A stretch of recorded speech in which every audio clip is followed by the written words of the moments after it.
আসসালামু আলাইকুম ইব্রিয়ান, আশা করি আপনারা সবাই ভালো আছেন। আলহামদুলিল্লাহ আমি ভালো আছি। আমার ইউটিউব চ্যানেলের পক্ষ থেকে আপনাদের শুভেচ্ছা জানাইতেছি। আজকে আমি আরেকটা নতুন ভিডিও নিয়ে হাজির হলাম। গতকাল একটা ঘটনা ঘটে গেছে, আপনারা জানেন, হয়তো আপনারা ইতিমধ্যে জেনে গেছেন যে বারিধারা ডিপ্লোম্যাটিক জোন, আপনার ফিলিস্তিন যে রাষ্ট্রদূত ভবনের সামনে একজন পুলিশ আরেকজন পুলিশকে হত্যা করছে। এখন কী কারণে একজন পুলিশ আরেকজনকে গুলি করে হত্যা করলো, এটা এখনও জানা সম্ভব হয়নি। সেখানে হচ্ছে আপনার রাত 12টার দিকে এই ঘটনাটা ঘটছে।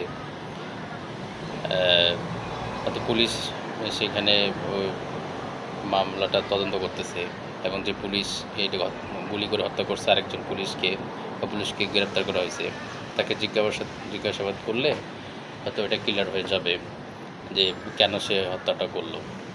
তো এখন হচ্ছে যে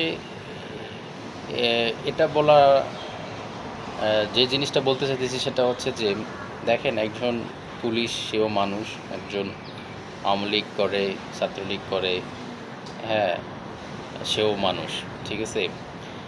এখন বর্তমান পরিস্থিতি এমন হয়ে গেছে, আপনারা জিনিসটা লক্ষ্য করবেন যে একজন মানুষ মারা যেতেছে, মানুষ ইন্না লিল্লাহ পড়ার পরিবর্তে কিন্তু এখন আলহামদুলিল্লাহ বলতেছে। হ্যাঁ, আপনারা দেখেন যে এই যে পুলিশ কনস্টেবল বা সে পুলিশের যে সদস্যটা মারা গেল, গুলি করে হত্যা করলো আরেকজন পুলিশকে, ঠিক আছে, সে পুলিশ বলেই মানুষ কী করতেছে, আলহামদুলিল্লাহ করতেছে।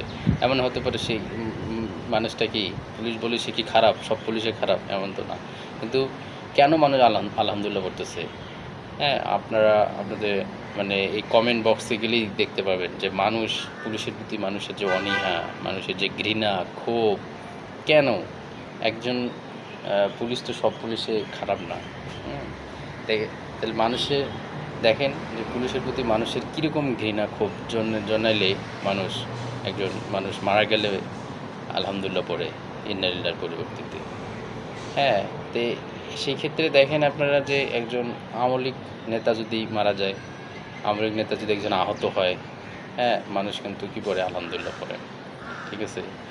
আবার কিছুদিন আগে দেখেন আপনি এমপি আনার যে হত্যাকাণ্ডটা ঘটলো, সেখানেও কিন্তু আপনারা দেখছেন যে মানুষ আলহামদুলিল্লাহ পড়ছে, ঠিক আছে।